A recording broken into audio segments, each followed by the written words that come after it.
Good evening, everyone, and welcome to the July 9th, 2020 Borough Council meeting. We will begin this evening with a moment of silence and Pledge of Allegiance led by Councilor Brenda Landis. Thank you so much. So this year has been so crushing in so many ways, and yet I stand here in awe of so many people who are resilient and brave and strong and devoted despite the enormity that they are up against. The families who have suffered the loss of loved ones due to COVID and weren't able to sit by their side in the final moments, and the medical staff who fill in during these times and hold a mobile device so both get to share a final moment together, no matter how distant, often doing this after exhaustive shifts away from their own families. The grocery, garbage, farm, and cleaning staff who rarely get the respect they had already earned until they were now literally on the front lines and were needed in ways no one could have ever anticipated. The average citizens who banded together across our globe to scream from the depths of their souls that Black Lives Matter. And finally, it seems like we are listening and acting as we should have been for so long. Things will never be the same after this year, nor should they be.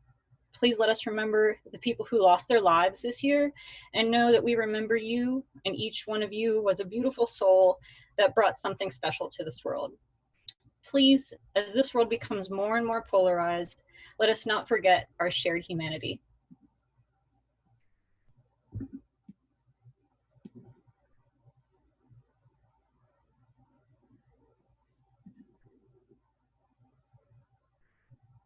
And now the pledge. I pledge allegiance to the flag of the United States of America and to the republic for which it stands, one nation, under God, indivisible, with liberty and justice for all.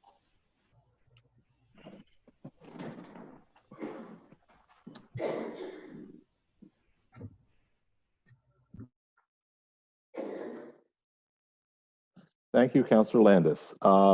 Next up is the roll call. Madam Secretary, if you please. Mr. Cramsey? Here. Ms. Fulham Winston? Here. Mr. Hicks? Present. Ms. Landis? Here. Mr. Schultz? Here. Mayor Scott? Here. Mr. Stubbe? Here. Stephen Spear? Here. Thank you very much. We have a full complement. Next up is the opportunity for citizens to be heard. We have two scheduled individuals that would like to address council, but before we do that, I know that there's been a lot of interest lately in the borough's response to the incidents of police brutality around the country and actually around the world, and also a lot of interest in what we as a borough are doing to be more transparent and accountable with our police department. I don't know if some folks remember that we actually had the police department here a couple of months ago who did an excellent presentation on how the Carlisle Police Department approaches these issues. There was an opportunity for citizens to ask questions. And so we took all that information, all those questions, answered those questions. They will be made available on our publicly available website tomorrow, actually. It's a Q&A. This is a living document. So even if you still have questions for us or for the police department, you're encouraged to email those questions to the borough manager's office, and they will be addressed and posted on that website for all to see. So if you're here for that or curious about that, that's our plan. So I just wanted to put that out there. And if there's any questions, please let us know. But do follow us on social media, and you'll be notified immediately when that document gets uploaded, and you'll be the first to know. So that being said, we'll move on to our first guest, Ms. Stephanie Serra. Your mic is unmuted. Please introduce yourself and give us your comment. Hello there, friends. Thank you for having me. I appreciate your time. And happy Thursday. My name is Stephanie Serra. I am an independent film producer and director. I'm based out of New York, but I am looking to bring my next movie to Carlisle and to work with the council and the town and the borough to kind of engage local talent, local crew, local businesses to help this movie come to life, and to invite them to kind of join us on our journey in making this movie. My executive producer wanted to pass along his appreciation to Mayor Scott and Susan Armstrong and the Borough of Carlisle for being so warm and welcoming to us. It's our hope that this small independent film could perhaps be a stepping stone for the borough. And if things end up being, mutually exclusive, mutually beneficial, then perhaps this can be the beginning, of many more productions coming to film in Carlisle in the future. I had my eye on this place for a while now. The writer is from this area, and so it's definitely a special place. So thank you for having me. Thank you, Stephanie. We look forward to working with you. It's a first for us, and so we're all learning together, but we're very excited that you've chosen Carlisle as the location for your film. So we look forward to joining you and working with you. Thank you, my friend. All right. Next up, Mr. Michael Smith. Sir, you're unmuted, and please address council.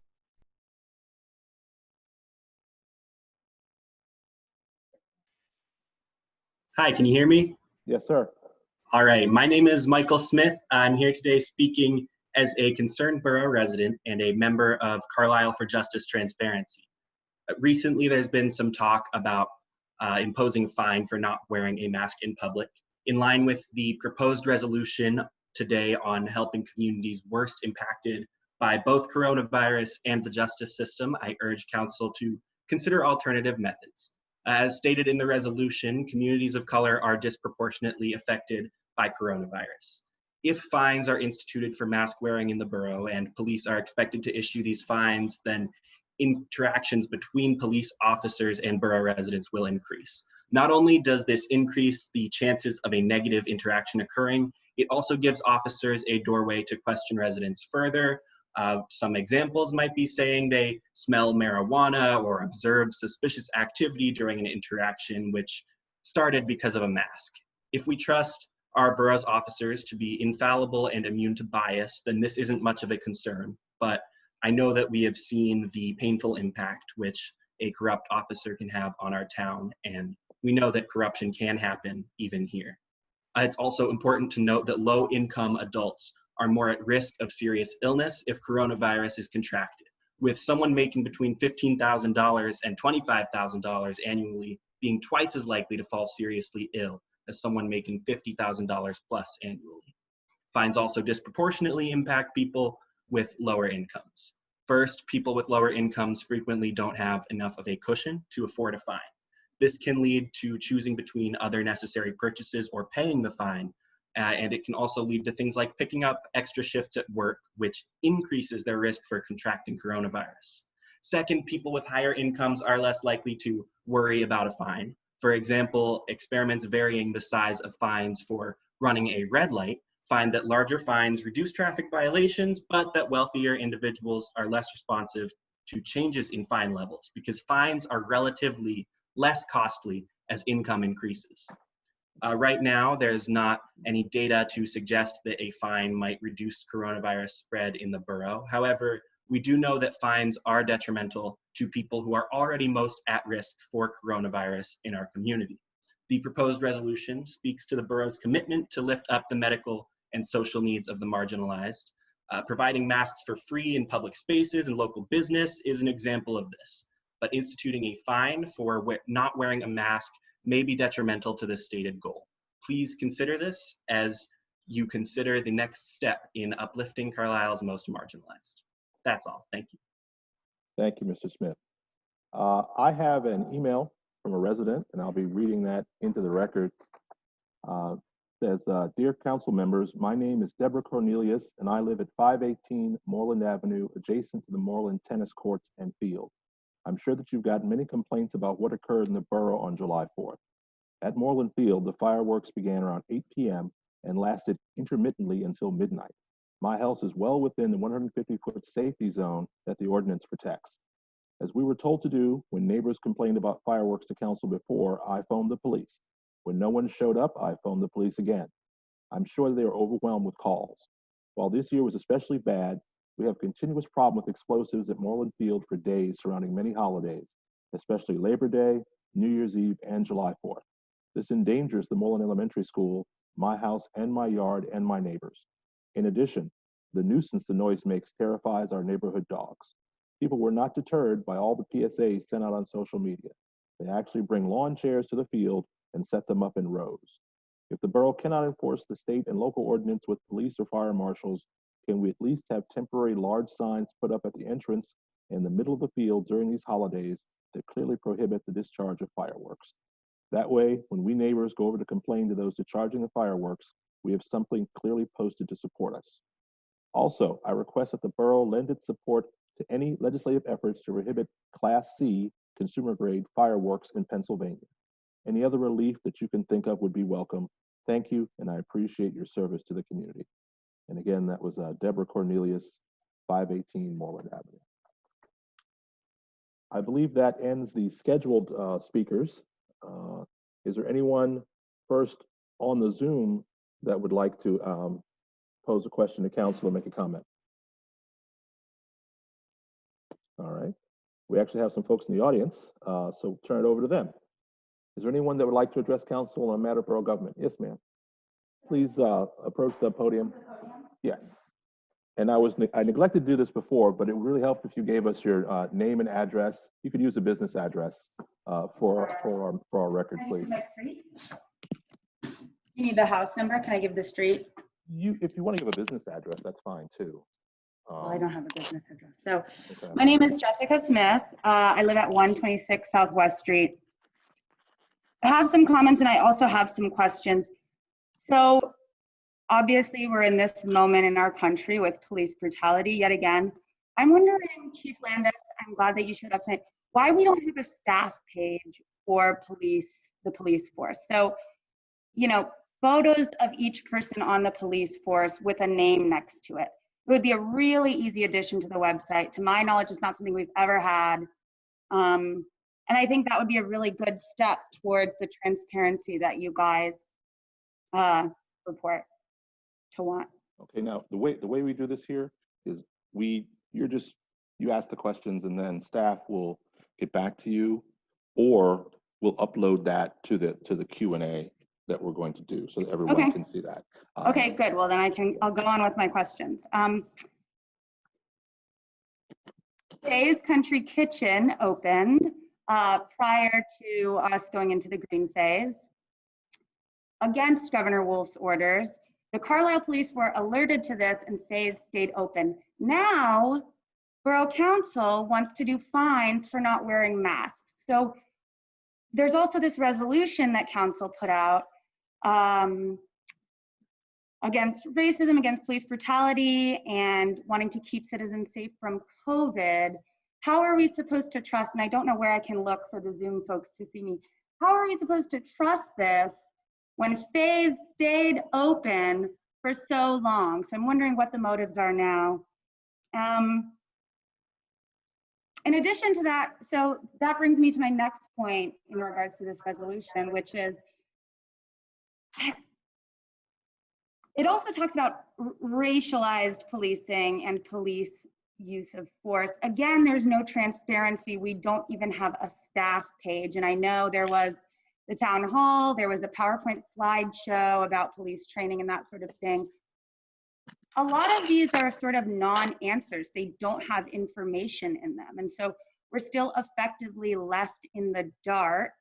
And then this resolution comes out that also says nothing. It means nothing. There are no details in it. And Brenda Landis has this big opening statement about COVID and the heroes and how we have to respect people. And then you put out this super patronizing resolution that says nothing for us to read, and you don't have a staff page. I don't know who the police are that can arrest me. I don't see them posted up at the tennis courts near Moreland. I see them stationed at that warehouse parking lot next to Memorial Park. There were no specifics. And so I think if you want to come out and you want to hold a moment of silence and you want to talk about COVID, I need specifics. I want to know where the tax dollars are going, and I want to know what's happening, what the people that are meant to serve my community are doing. And I think it's disgusting that we're left in the dark to the degree that we are. And I hope any further things put out have some real information for people to actually grasp, to actually digest, to actually think about. And that's my comment. Thank you very much. Anyone else? Sir, yes. He actually had his hand up first, but you'll be next, I promise.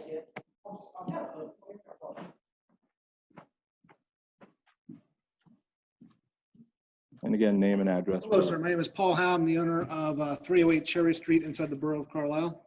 And if this is not the right time to do this, or you want to set this up to talk about it at a different time, I'm more than willing to do that. I'm actually here about a water bill. Ah. Sometime in around June of 2017, I had a tenant move into the property at 308 Cherry Street, and you guys allowed him to move the water bill into his name.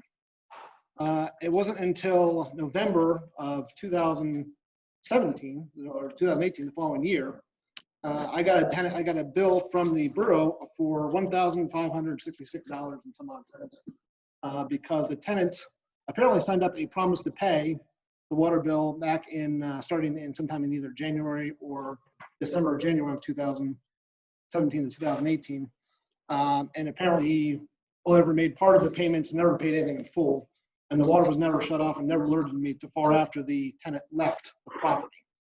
So we had two issues where when I called them in November 2018, they told me that there was a promise to pay set on the account, but because there were some staffing changes and stuff like that, they never actually enforced the promise to pay, which allowed the water bill to get as high as it did. At one time, it was over $2,000. He made partial payments, but never paid anything in full.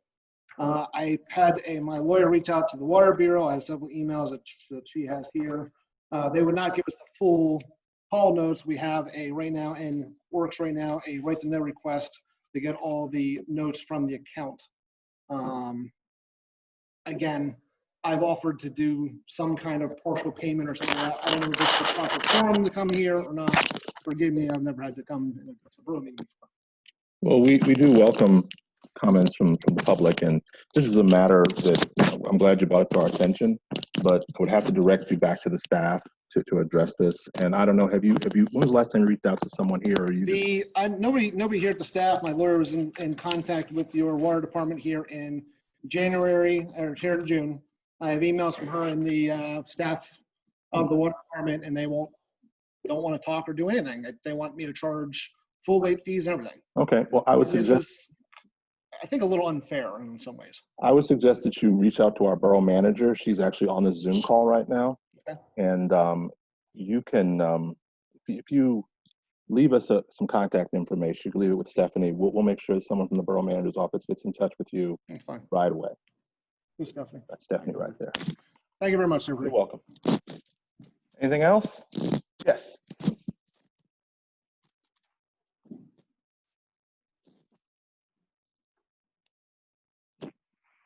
Hello, everyone. My name is Mary. I live at 126 Southwest Street. I'm also a member of Carlisle for Justice Transparency, so some other people spoke. I want to echo what Jessica said. I agree wholeheartedly. I think symbolism is on its own is not good for our community and is just very vapid. A couple, kind of two-part. One is Jessica mentioned the fact that we don't have a staff page, directories of photos for the police. I also want to know why we don't have a database for police misconduct or use of force from the Carlisle Police. We have a clear history of police corruption in our town, from Officer Claire that has been, or Detective Claire, whatever, that was just put on a grand jury and indicted a couple years ago, and also from people like Mike Guido, who is now the head of Dickinson Public Safety, and has had histories of both DUIs, of misuse of police items, and abusing his power. And so we have all this history, both anecdotally and in Sentinel articles, of police misconduct and corruption and use of force, yet we don't have access to that as citizens. So I would like to know why we don't have a database for transparency for police misconduct and violence. I'd also like to know specifically about the police budget. We do give some information on the budget, however, it's not detailed or itemized enough for us to truly understand everything that the police is doing with the money that they have from our budget, because it's much more than other areas of our government. So I would also like to know how we can get access to a clear, itemized budget from the police department so we can know exactly what our officers are using our money and our taxpayer dollars for. Thank you. Yes, sir.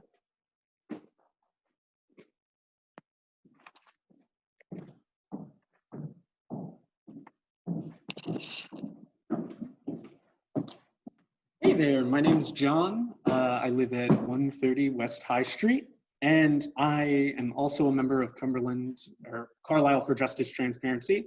And I'd like to echo Jessica and Mary's sentiments, and I'd also like to add, was Christopher Collier ever investigated by the Carlisle Police Department in accordance with their internal procedures, which I watched the video that the police prepared, the live stream that they did. It was very informative, and they outlined the many procedures they have in place to investigate complaints.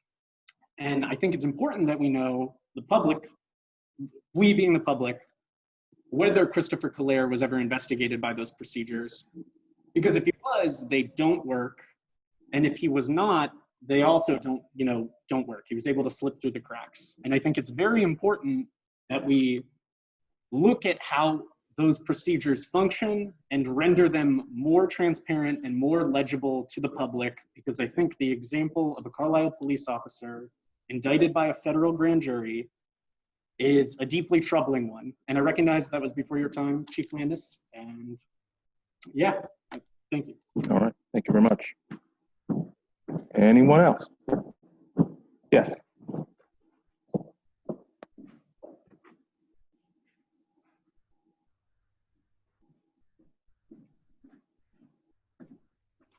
Hi, my name is Sarah Markowitz. I live at 137 F Street here in Carlisle. I'm also here with Carlisle Justice Transparency.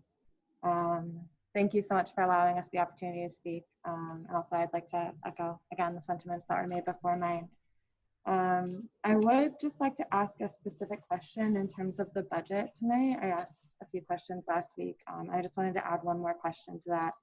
I'm interested in the police training specifically.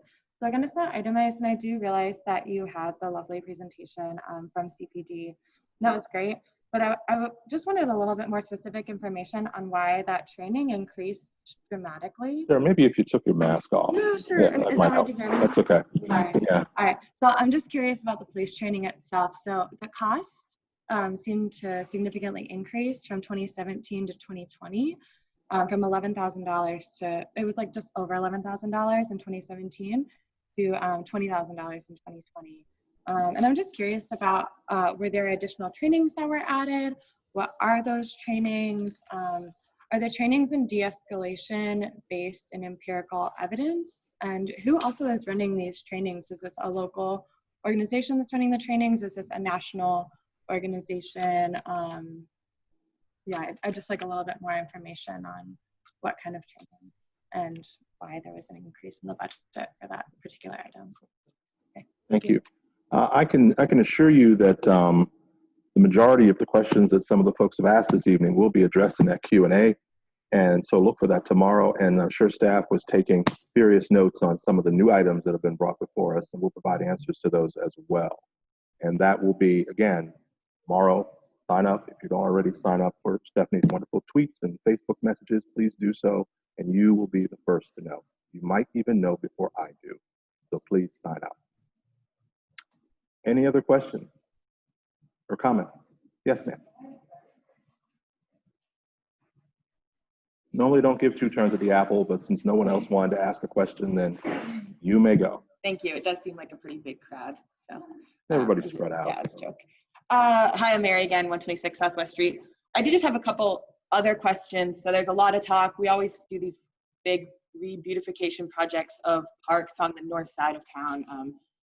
And we always talk about how we have to make all of Carlisle better and stuff like that. But I want to know, if we spend a massive amount of money on our police budget, and we're talking about how we increase our ammo budget, we increase our training budget every year, without giving specifics on why we can't use any of the money from the police budgets and reinvest them actually into specific Black communities in Carlisle, instead of putting up new housing that actually doesn't help homeowners in the area and doesn't help us as much as it was presented to help us. So I just want to know if we can reinvest police budget money into the Black community in Carlisle in better ways. Thank you. Anything else? Going once, going twice. Thank you as always for all your comments. Again, staff is taking notes and we will address each of your questions if it already hasn't been addressed in the Q&A document that will go live tomorrow. But anyway, feel free to send any of those questions to the Borough Manager's office for a response if it's not addressed in the document. So, all right. Next up is the consent agenda. This is a list of routine items which do not appear to be controversial in nature and which probably do not require additional discussion. They can be acted on by one motion in their current form. If discussion is desired on any particular item, any member of council or the public may request that the item be removed from the consent agenda and that item will be considered separately. So to my council colleagues, is there an item that you'd like removed to be discussed separately? All right. Any member of the public? The consent agenda is on page 2.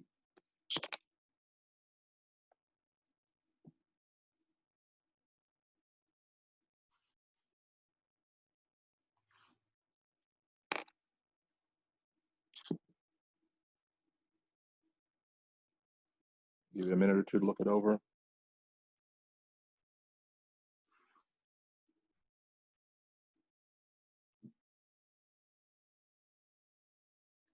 All right. In that case, I will ask for a motion to approve the consent agenda. So moved. Thank you. Motion made by Deb Fulham Winston. Is there a second? Second. Second. Seconded. Thank you. All right. All those in favor, please signify by saying aye. Aye. Aye. Opposed? The ayes have it. Motion carries. All right. If you're here for anything on page 2, that item has been dealt with. We understand if you'd like to leave or you can stay with us for the rest of the meeting. All right, moving on to regular agenda. There are no tabled, continued, or recurring items. So next we'll go to reports from elected officials, and I'm up first.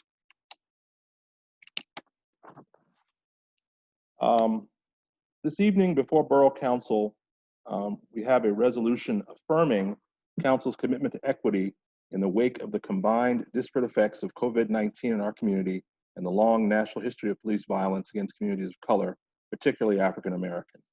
Over the past few months, the Borough of Carlisle has taken several steps to maintain the safety of the community while encouraging responsible public action to communicate concerns with incidents broadcast worldwide in other cities across the nation.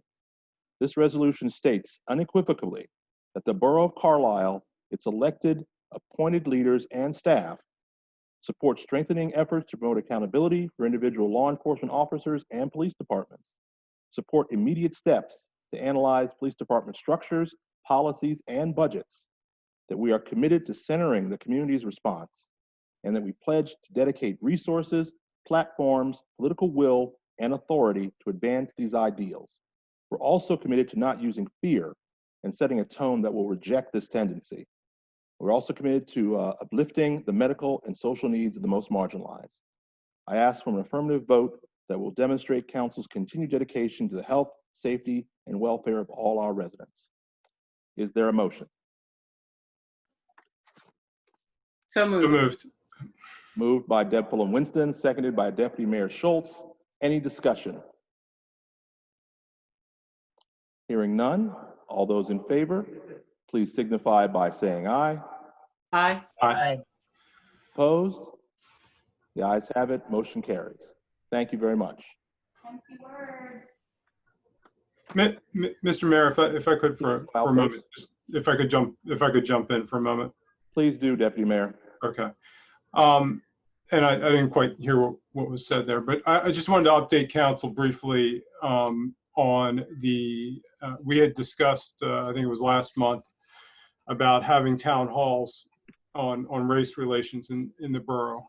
So over the last month, I've been putting together a planning group, and I'll be sending out an email to that planning group later tonight, making sure that they're comfortable with me soon announcing their names more publicly. But that will be moving forward. And the expectation from those forums would be that we will have actionable items to address these issues that many of the speakers have mentioned tonight.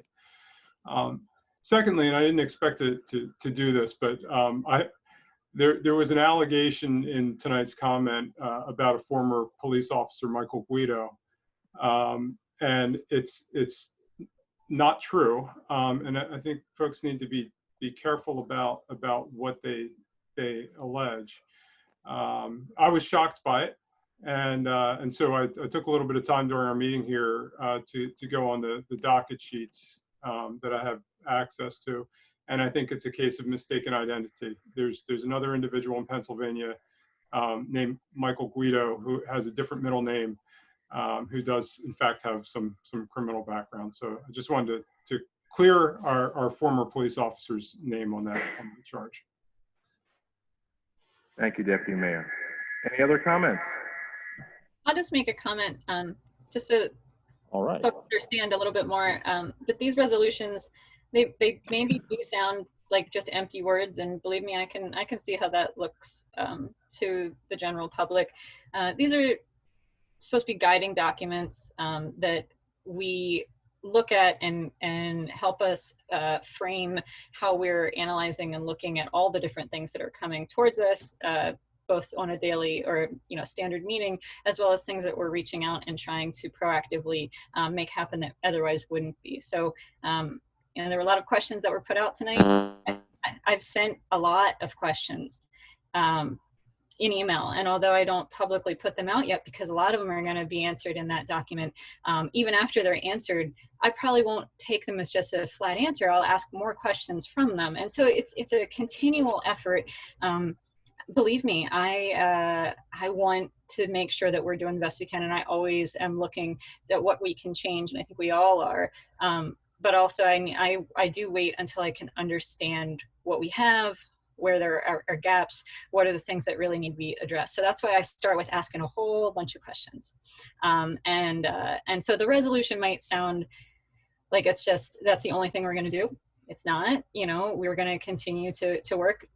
Deputy Mayor Schultz talked about the town halls, and I've been to town halls as well that, nothing comes of it, but that's not what's going to come out, at least not from, the way that I see it. We're working to look at how we can address things, but we have to start by learning what we have. And I'm only on council 2.5 years here, and I'm learning all the time. So it's a process, and just know that we're really invested.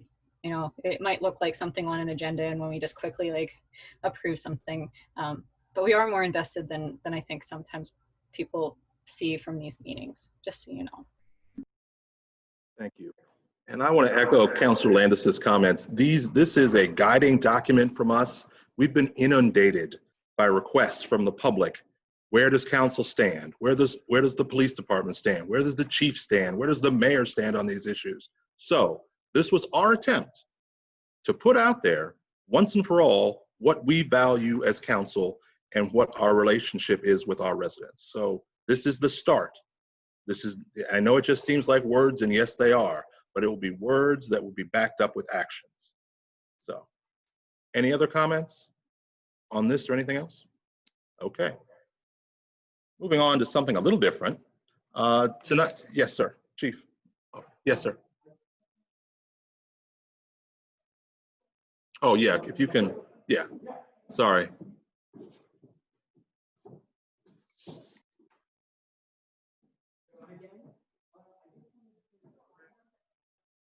Yeah. Wicket. John, again, I just wanted to address what Deputy Mayor Sean Schultz said with regard to Mike Guido. I have not looked at those dockets myself. The source for what Mary said about Mike Guido came from a Sentinel article about Tom Day, who I now believe is the police chief of South or North Middleton, but about when he was fired by Carlisle and then subsequently sued Carlisle, alleging that there was misconduct. So I'm sure that Sean Schultz is right and that all those dockets reflect a different Mike Guido, but that is not what we were referring to, and I just wanted to make that clear. Yeah, Thank you for that clarification, sir. I think there was a specific allegation that there was a DUI in that stream of information, and so I was addressing that. I'm aware that other officers may have sued the borough and on bases, and there were allegations that were, of course, later determined by court to be either unbased or not proven true. So, but I did want to make clear that there's no criminal charges against our former officer. Thank you for that even further clarification. All right, now on to something a little different. Tonight, we're going to take a few moments to recognize and celebrate Pennsylvania Parks and Recreation Professionals Day, which is July 17th. Tonight, I'm presenting a proclamation that honors not only our hardworking borough staff, but also those across the Commonwealth who work tirelessly behind the scenes every day to provide high-quality recreational programming and facilities like our wonderful parks here in the borough. Our residents expect and desire great parks and public spaces that provide recreational opportunities for our children, youth, adults, and seniors. We thank you all for your service to the community. Now I'd like to recognize Councilor Brenda Landis, Chair of Parks and Rec, also liaison to the Parks and Rec Advisory Board, if she'd like to share a few comments or observations. You don't have to. I just need to unmute. I'm a big advocate of our Parks and Recreation. I always love to have a moment that I can talk about how wonderful they are. Our public spaces are one of my favorite things in Carlisle, and parks are the most noticeable. I mean, there's lots of public spaces, but the folks that run these parks do it tirelessly without any sort of flashiness, without any sort of expectation that they're going to be, recognized. But they've done an incredible amount of work through this COVID, and making sure that people have spaces to work, to go just enjoy the time when we were all holed up in our houses. So I just want all folks to know how important people are, and to give them the credit that is due. You'll see them at the community center if you are unsure of who they are, and you'll see them out and about in our parks, and including our park maintenance staff. It's not just the people that put on the programming, it's the folks that are emptying the trash bins and helping clean up, and even the folks that we contract to mow. I mean, we have people all over that make this place great. So give a thanks. As I always like to say, it's a job. It's not a job, it's an adventure. So, and we also have with us Andrea Kraus, who is our Director of Parks and Recreation of the Borough of Carlisle. Andrea, any thoughts or comments? I just wanted to thank you for recognizing Parks and Recreation Professionals Day. Myself and my staff, we really appreciate that. We are lucky to be able to work in this great community. We have 18 parks, a community center, a cabin, 180 acres of parkland. It's a lot to maintain, but we actually all enjoy our jobs, and we like to have the parks looking great for our citizens. So thanks for providing those services to everybody. Thank you, Andrea. And just to make it official, now therefore be it resolved, the Borough of Carlisle does hereby proclaim July 17th, 2020 as Pennsylvania Parks and Recreation Professionals Day in Carlisle, Pennsylvania, adopted this day, 9th of July, 2020. Thank you, everyone. All right, and now I'll be done talking here in just a minute. One more thing we have to do.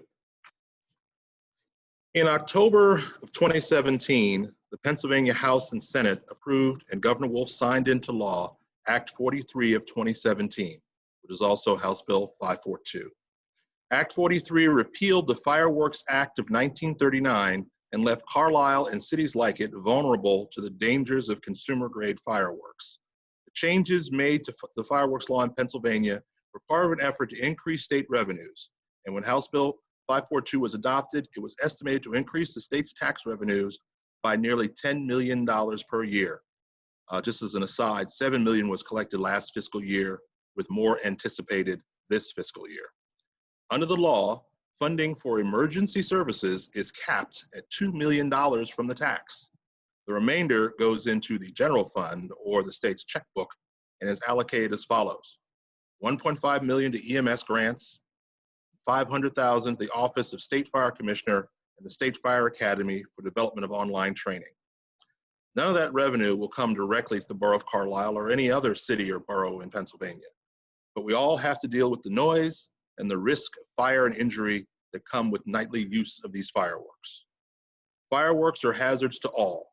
Statistics show that 25% of victims of firework-related accidents are not the individual who set off the fireworks. According to the National Fire Protection Association, fireworks used by consumers cause, on average, 18,500 fires annually, resulting in $43 million in property damage. The borough's dense population and 19th and early 20th century building construction combined with consumer-grade fireworks is a recipe for disaster. Both ordinance and state law restrict the use of fireworks on public property or within 150 feet of an occupied structure.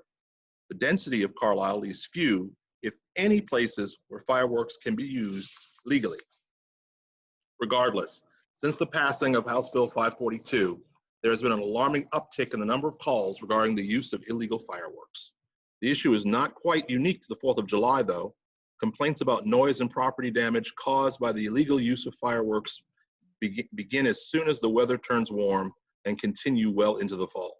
Simply put, this law is broken and enforcement is futile at best. The solution? Repeal the law or change it to make it more workable and give municipalities the tools they need for proper enforcement. Our police department will continue to do their level best to respond to the over 156 reports that were received over the last week. There are also some administrative actions council could direct the borough manager's office to explore. However, it ultimately falls to our state legislators to do their job and help us address this quality of life issue. That's why I'm asking for council's endorsement of a letter to State Representative Barb Lime and State Senator Mike Regan, asking them to first and foremost make our borough and all the communities they serve safe from hazardous consumer-grade fireworks that put neighborhoods in danger and waste police resources. I ask for an affirmative vote. Do you need a motion? Yes. So moved. And actually, I have a motion right here. So I'll go ahead and read it and then get the first and second. Yeah, all right. So I move that council endorse sending correspondence to our local legislators requesting their support to repeal or change the 2017 state fireworks statute, and furthermore, to include in this correspondence a request to request an amendment to Senate Bill 932 that would include boroughs with a population of over 15,000. We have Councilor Crampton to thank for that last part. So thank you very much. That is the motion. Is there a second? Second. Thank you, Mr. Crampton. Motion has been made and seconded. Any discussion? Mr. Mayor, we endorse this. Okay, Jeff, then Deb.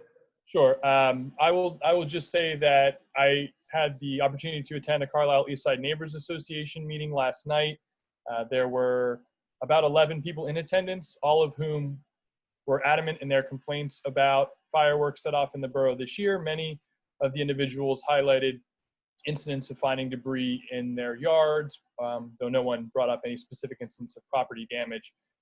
So I did bring this up, and I think everyone was happy to hear this was the case. So I just wanted to kind of offer the support of that group kind of tangentially through attending the meeting, and just highlight that any efforts we can do as a borough to mitigate the fireworks being set off, particularly to help prevent any damage that they may cause, I think would be greatly appreciated by that group. Thank you, Councilor Stubbe.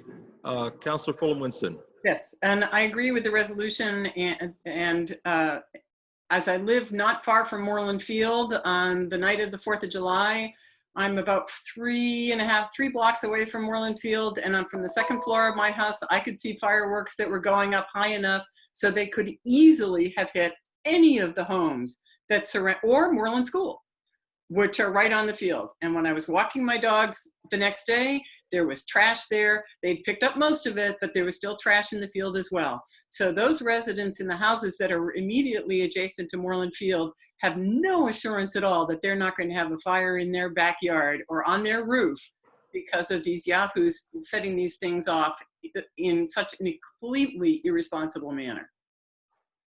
Thank you very much. Anything further? Yeah, Mr. Mayor, just wanted to thank you and council for their leadership on this. I think, you know, it's a hugely important issue. The grade of fireworks that folks are using are basically professional grade. They shouldn't be for recreational use. These are not your backyard sparklers. These are high grade things that are being used. So I think this is great that we are going to fight on this issue. I think we should be highly engaged on it and make sure that we're not left out because some of the legislation moving in Harrisburg, while well intended, aims to impact larger cities. And I think on an issue like this, it hits everywhere. So I hope that we're able to convince our local legislators that we should be, as all boroughs across the state should be included as well. Thank you, Councilor Crampsey. Mr. Councilor Mayor, Hicks? yes, thank you. I clearly support this and the caveat of higher population boroughs. My only thought and concern is that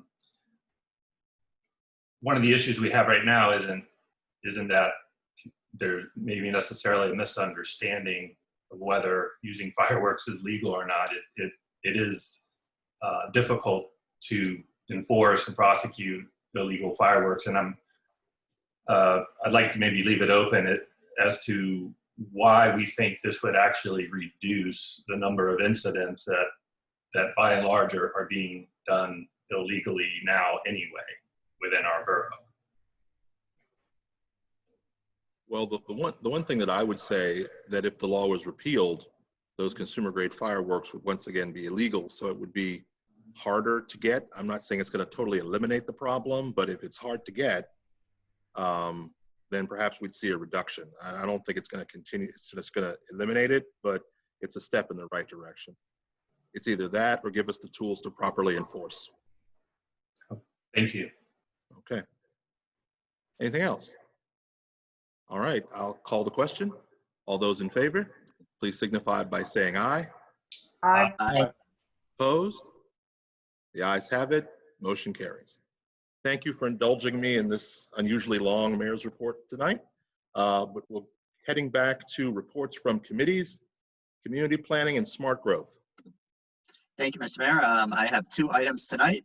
My first item, I will make a motion that Borough Council may approve a waiver for the submission of a preliminary subdivision plan for 7-Eleven Inc. located at 1003 South Hanover Street, 226-19. Mr. Crampsey makes a motion to approve a waiver for the submission of a preliminary subdivision plan. Is there a second? Second. Motion has been made and properly seconded. Any discussion? Hearing none. All those in favor, please signify by saying aye. Aye. Aye. Opposed? The ayes have it. Motion carries. Thank you, Mr. Mayor. And then the second piece of that report, and furthermore, Borough Council may approve a final land development plan for 7-Eleven Inc., 1003 South Hanover Street, prepared by Stonefield, dated June 3rd, 2020 for Carlisle Capital LLC, subject to the applicant's acceptance and satisfactory resolution of the conditions imposed by staff. Thank you. Councilor Crampsey makes a motion to approve a final land development plan for 7-Eleven. Is there a second? Second. Motion has been made and seconded. Any discussion? Hearing none. All those in favor signify by saying aye. Aye. Aye. Opposed? The ayes have it. Motion carries. That ends my report. Thank you. Thank you very much. Public safety. I have one item. I move that council consider a special event request by Carlisle Arts Learning Center through the Downtown Carlisle Association to close a portion of West Pomfret Street from west of Pomfret Street parking garage to 61 West Pomfret Street on Saturday, September 19th at 8 a.m. to Sunday, September 20th at noon. The Pomfret Street garage and Pomfret Street parking lot will remain open. The request is for purposes of holding the annual Carlisle Arts Learning Center Martini Auction fundraising event. Approval shall be contingent upon the following. Carlisle Arts Learning Center shall submit a COVID-19 plan that is consistent with Governor Wolf and PA Department of Health's orders regarding gathering limitations, social distancing, any and all other relevant precautionary measures that may be in place at the time of said event. Said plan shall be reviewed and approved by the Carlisle Borough Emergency Management Coordinator and the Borough Manager.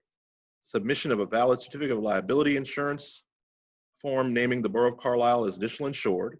The applicant shall reimburse the Borough of Carlisle 100% of the variable costs and 10% of the fixed costs associated with said event. And finally, the Borough reserves the right to revoke its approval if deemed to be in the best interest of the health of the community or participants and/or future COVID-19 directions require such action. I so move. I second the motion. Is there a second? I second the motion. Thank you, Councilor Hicks. Any discussion on this item? Hearing none. All those in favor, please signify by saying aye. Aye. Aye. Opposed? The ayes have it. Motion carries. That ends the formal agenda. We're now to new business. And if anyone would like to address council on any matter relating to borough government. Okay. All right. Reports from council members and staff. I will begin with the order that you are on my screen. Councilor Fulham Winston. Thank you, Mr. Mayor. Just two things. I'd like to thank all of the residents of the area adjacent, well, B Street, as well as the area around it. The residents have been incredibly patient as we work to replace that water main, which was a big part of the Tiger grant that we're working through right now. And we really appreciate their willingness to put up with a lot of hassle to accomplish this end. And secondarily, I'd also like to thank the residents of the Elwood Garden Apartments who put up with having no water and then a boiled water advisory, while our amazing borough staff fixed a very large break in a water main and did it incredibly quickly in very, very hot weather. And just, I think it's an example of how we can all pull together in times that are annoying or unpleasant or just downright scary, i.e. the pandemic, but that when we do pull together, amazingly positive things can happen. Thank you. Thank you. Thank you. Deputy Mayor Schultz. Trying to find my mute button, unmute button. Excuse me. I should have given a little bit longer update on the forums going forward. I have talked with Soprania Perry from Hope Station. She, I can say, will be included in our planning group. I understand that Hope Station is also planning into the fall potentially some additional forums. So we're going to work through and make sure that it dovetails well with their efforts and we're not stepping on each other's toes. And I want to also echo what Councilor Landis said. I think I've been outspoken from the start on this, that it can't be just words. We need to take action, and it's not just a law enforcement issue that we're facing. Although the law enforcement component is important because our law enforcement officers can use deadly force. This is a cultural issue that we're facing, and the police are no different than the rest of our culture, and the racial bias that has found its home here in American culture since the early 1600s. So as we move forward, I want us to not, hopefully not get too focused on any one component of how we deal with these issues, and hopefully look at the big picture and address as well as we can in our little borough the root causes and the root of the impacts of racial bias in Carlisle. Thank you. Thank you very much. Councilor Hicks. Thank you, Mr. Mayor. Yeah, just a couple of things. I did want to respond to comment that one of the residents made. There are things we, obviously our budget reflects a lot, our values and our priorities. But we're doing other things, Borough and staff, that are not necessarily as advertised, but go to the point that we do genuinely care a lot about those in need in our community. And one effort that we've done supporting the United Way with the Carlisle Area Emergency Relief Fund, we've worked hand in glove with them to raise almost $112,000. We've actually allocated about $72,000, and it's directly to improve the health and support efforts to reduce the spread of the virus, to address emerging health-related needs. And anyone who's been part of these weekly allocations realizes these are going to the most needy, by and large, to the most needy in our community. And we take the allocation of these requests very seriously. And I just wanted to make sure, I know there have been some articles and posts in the Sentinel and some posting on our site, but just understand that we're using a multi-pronged approach, not just our budget, but within our community and other leaders to try to do our best to improve the health of the most needy in our community. I also wanted to share with everyone the fact that we had a couple staff members and myself were at the virtual Pennsylvania Municipal League Virtual Sustainability Conference. It was on the 24th. It was a day-long virtual conference. Basically, three main things were presented. There was a focus on local action on climate change. There was about an afternoon talking about social equity, and also how the Army Corps of Engineers is actually postured to help local governments deal with climate mitigation adaptation strategies. And so they actually gave us examples of about 24 things that the Army Corps has at least helped with in Western Pennsylvania, but might be of interest in South Central Pennsylvania. I will just highlight, Carlisle was echoed in the conference as one of the sort of leading municipalities taking action on climate change. And again, I know it's just words and it's small, but even in our resolution for our climate mitigation resolution, we put words in there to make sure that the implementation would be done with social equity in mind. And heads up to everybody who's in the audience, we're going to be looking to fill out our Climate Action Commission from volunteers.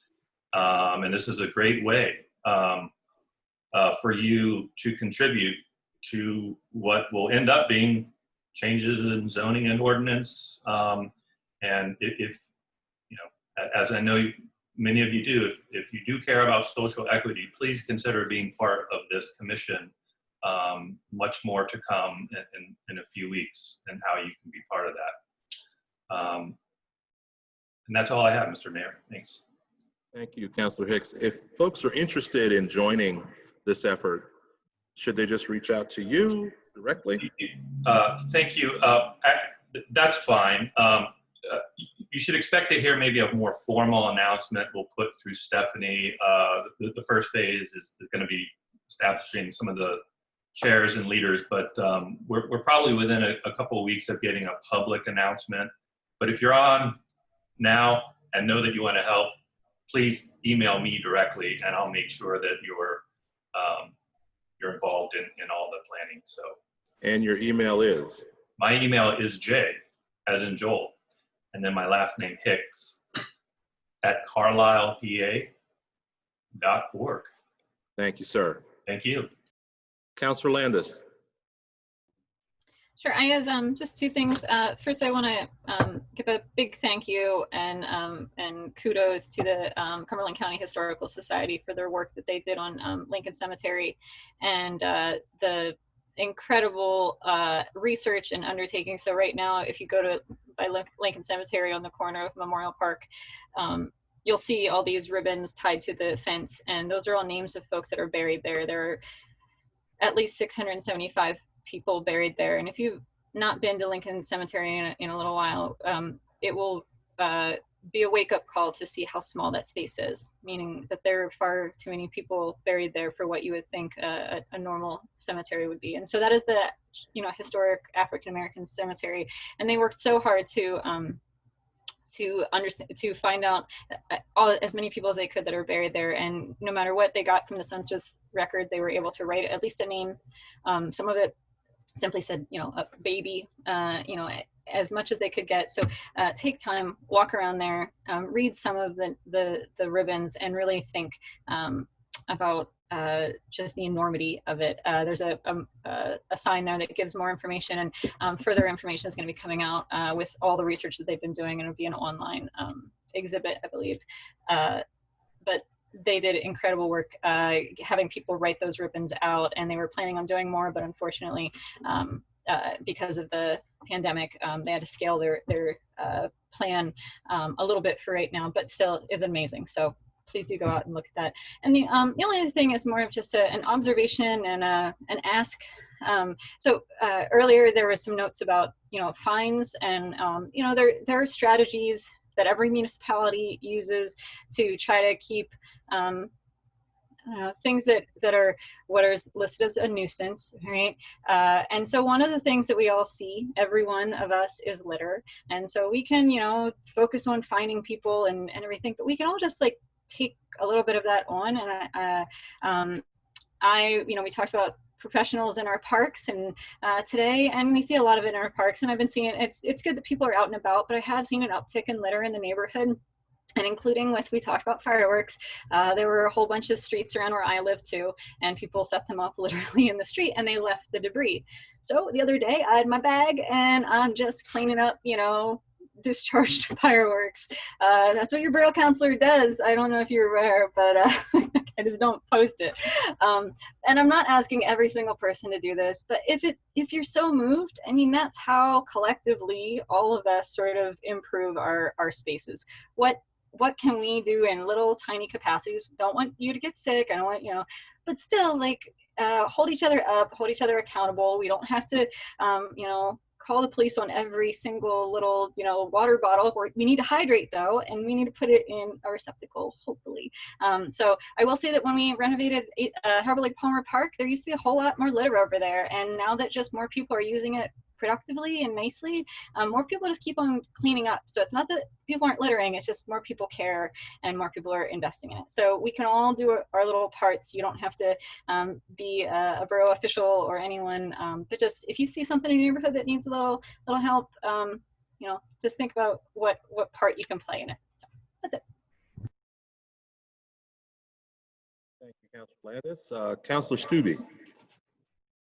I have nothing at this time. Thank you, Mr. Mayor. All right. Switching gears, Councilor Crampsey. Thank you, Mr. Mayor. Just two quick things, kind of following up on what Deb said. Again, I want to thank our staff that we have at the borough and our borough manager and our assistant borough manager and everyone else for the work that they've done throughout COVID and the work that they continue to do. Whether it's water main breaks, whether it's public safety, public health, we really are blessed in this borough to have the staff that we do have, and their work definitely doesn't go unnoticed. So just wanted to say thanks to all of them. And then last, this has been touched on by a lot of folks, but thank you to the public for their comments. I think a lot of folks hit on it. That resolution is definitely a starting point. And while it is just words, I think the comments we heard from tonight from folks, I think are very valuable. I think we should work in partnership with our citizens. It's not an us versus us type deal. It's let's figure out how we can get solutions together. I know, speaking personally, I'm open to that, to hearing from everyone and their thoughts and their opinions and their concerns and their potential solutions. So, I'll put a challenge out to folks to hold us accountable. If that resolution tonight is the only thing that we do, come back and let us know, email us and let us know. I think hopefully everyone would agree, this is a starting point, and it's better to start than to never start. So I wanted to thank, those folks who came tonight or joined via Zoom and shared their comments and concerns. In my 5th year on council, I think this is the earliest folks have come with budget conversations, which I think is, again, a good thing. It's not December where it's too late. So it's July. So I think we should be having all those conversations. And I want to thank the folks that brought those up. Thanks. All right. And Ambassador Spear. Greetings from Alaska. I hope you can all hear me okay. My internet is going in and out because, we're in Alaska. It's 55 degrees here, so I'm sorry that you're all suffering through the heat, as I hear it's extremely hot up in Carlisle at the moment. Just a few things to go over. First of all, I want to talk a little bit about our opening plan for the fall. Penn State is doing their best to try and come back for in-person instruction, no matter what it costs them financially. So they're attempting some different kinds of plans. We still don't have a full plan out yet. We just know that in-person instruction will be part of the curriculum for the fall. So you will see students in and around Carlisle from Dickinson Law. We also welcomed 2 new faculty members over the summer. So if you'd like to learn more about those 2 people that we just hired, they are on our webpage under the news section. And I do have 2 exciting things to share with you. These 2 things were not done by the last meeting that we had, where I had a chance to speak about this issue. But on June 2nd, our faculty unanimously passed a resolution that resolved to do the work necessary for policy changes that dismantle structural systems of oppression that perpetuate racial inequities in our society. So much like the resolution that Borough Council passed today, this was our way of saying the same exact thing. That this is something we commit ourselves to. This is something that we are going to put concrete action behind. Well, I'm pleased to tell you that we have concrete action to report on now. This past month, the faculty again adopted another resolution about combating racism, a core part of the educational mission of our institution. So like I mentioned last month, as a law school, we have a unique obligation to combat systemic racism, as the law is one of the ways in which systemic racism is perpetuated. So that mission that we have adopted is race and our educational mission. It recognizes that the school has a unique opportunity and important responsibility to combat racism and inequality through its educational mission, and resolves to develop educational programs that cultivate within students a principled, enduring commitment to work for true equality in our society over the course of their careers. The resolution requires the faculty to develop an annual plan for such programs and to conduct a yearly assessment of their effectiveness. One such program that we have implemented is a new class that is going to be required for all of our first-year students. It is called Race and the Law.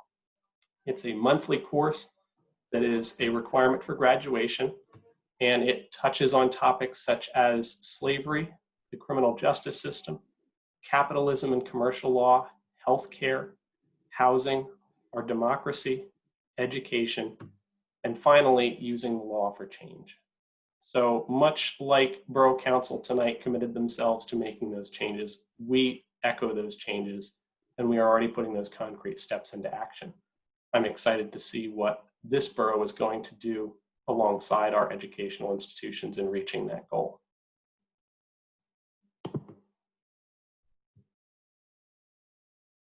Thank you, Ambassador Spear, for that report. That is indeed good news.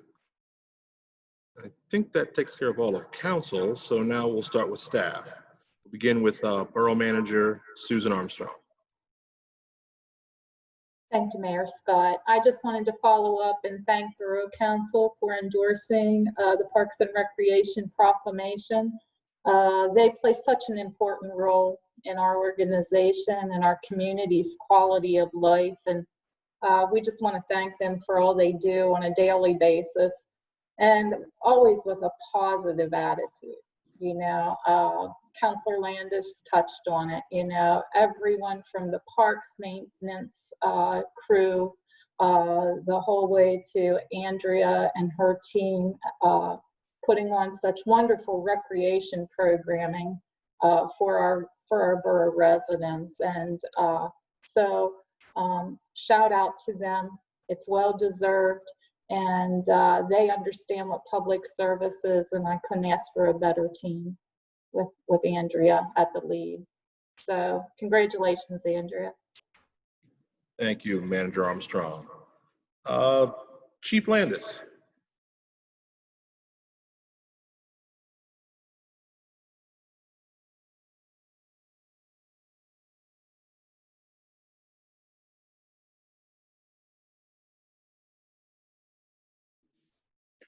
Mr. Mayor, members of Borough Council, I'd like to thank you for the opportunity to speak to you and let you know that during my 3-year tenure here as your police chief, I have found the Carlisle Police Department being hardworking and professional.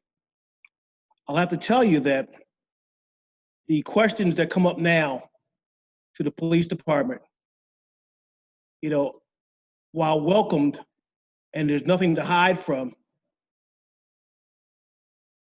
we questioning things that are happening is important. And that the police department, and my office in particular, always has an open door policy.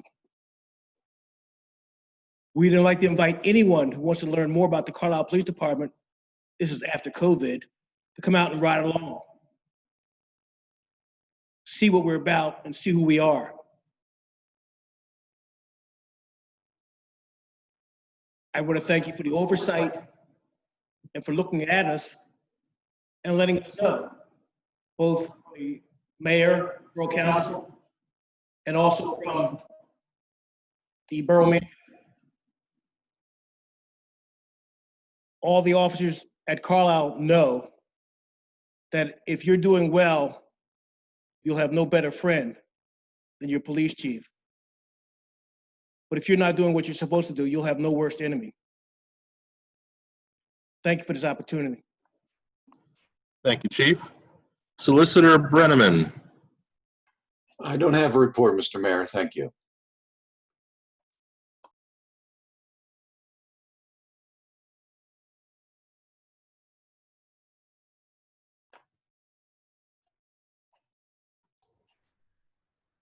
Mary, you're muted. Community Development, Mike Skelly. Good evening. Nothing further to offer for tonight. Thank you. Public Works, Mark Mallory. Thank you, Mayor. I have nothing to add to this evening. Thank you. Thank you. Parks and Recreation, Andrea Kraus. Yes. Thanks, Susan, for your kind words about Parks and Rec. We certainly appreciate that. As far as what we're doing in Parks and Rec, next week on Monday, we are transitioning the Parks and Rec staff. We're transitioning back to the community center.